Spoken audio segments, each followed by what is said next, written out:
Hello friends, स्वागत है आप लोगों का फिर से एक नई वीडियो में। तो दोस्तों, मेरा नाम है राहुल कुमार और आप लोग देख रहे हैं fact of Rahul YouTube channel. तो दोस्तों, अगर आप लोगों को भी इंग्लिश लिखना पढ़ना नहीं आता है और आप लोग बिल्कुल जीरो से इंग्लिश लिखना पढ़ना सीखना चाहते हैं, जीरो से एडवांस तक, तो हम 100% गारंटी देते हैं कि आप लोगों को इंग्लिश लिखना पढ़ना सिखाने की पूरी कोशिश करेंगे और करते हैं।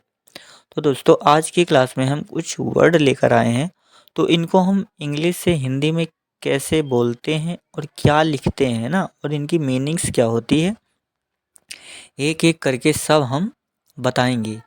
तो दोस्तों, चलिए स्टार्ट करते हैं और देखते हैं। तो देखिए, जैसा कि लिखा हुआ है, पहला वर्ड लिखा हुआ है, इसको हम पढ़ते हैं रीच, है ना।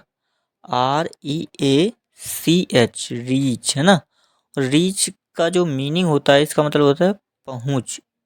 क्या होता है दोस्तों? पहुंच, है ना। आगे लिखा है ADDICTED,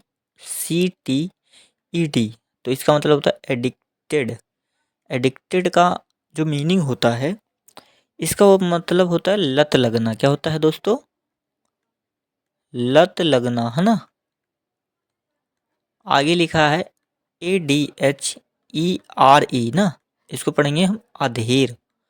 और इसका जो मीनिंग होगा, इसका मतलब होता है पालन करना। क्या होता है दोस्तों? पालन करना, ना। पालन करना, ना। ठीक है। आगे देखिए, लिखा है AGREE, तो इसको पढ़ेंगे हम एग्री। और एग्री का जो मीनिंग होता है, वो होता है सहमत, ना। क्या होता है दोस्तों? सहमत। आगे लिखा है ANTIDOTE, तो इसको हम पढ़ेंगे एंटीडोट। एंटीडोट का जो मीनिंग होगा, इसका मतलब होता है विषनाशक। क्या होता है दोस्तों? विषनाशक, है ना। आगे देखिए, लिखा है ATTENTION, है ना। इसका मतलब होगा अटेंशन। और अटेंशन का जो मीनिंग होता है, मतलब होता है ध्यान देना, ना। क्या होता है? ध्यान देना, ठीक। आगे लिखा है AVERSE, इसको पढ़ेंगे एवर्स। और एवर्स का जो मीनिंग होगा, इसका मतलब होता है प्रतिकूल। क्या होता है दोस्तों? प्रतिकूल, है ना। आगे लिखा है BENEFICIAL, इसको हम पढ़ेंगे बेनिफिशियल। और बेनिफिशियल का जो मीनिंग होगा, इसका मतलब होता है फायदेमंद। क्या होता है दोस्तों? फायदेमंद, है ना। और अगर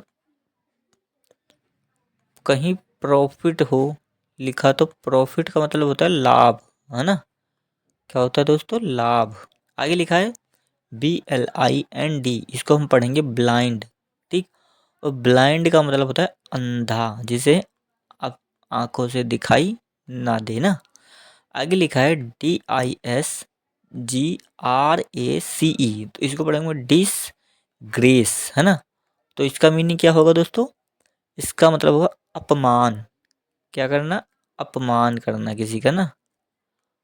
अपमान करना, ना। आगे देखिए, लिखा है DUE, तो इसको पढ़ेंगे ड्यू। और ड्यू मीन्स होता है के कारण, है ना। क्या होता है? के कारण, है ना। आगे लिखा है ENMITY, तो इसको पढ़ेंगे हम एनमिटी, ठीक। और इसका जो मीनिंग होगा, इसका मतलब होता है शत्रुता। क्या होता है? शत्रुता, ना। आगे लिखा है EQUAL, इसको पढ़ेंगे इक्वल। और इक्वल का जो मीनिंग होता है, वो होता है बराबर। क्या होता है? बराबर, है।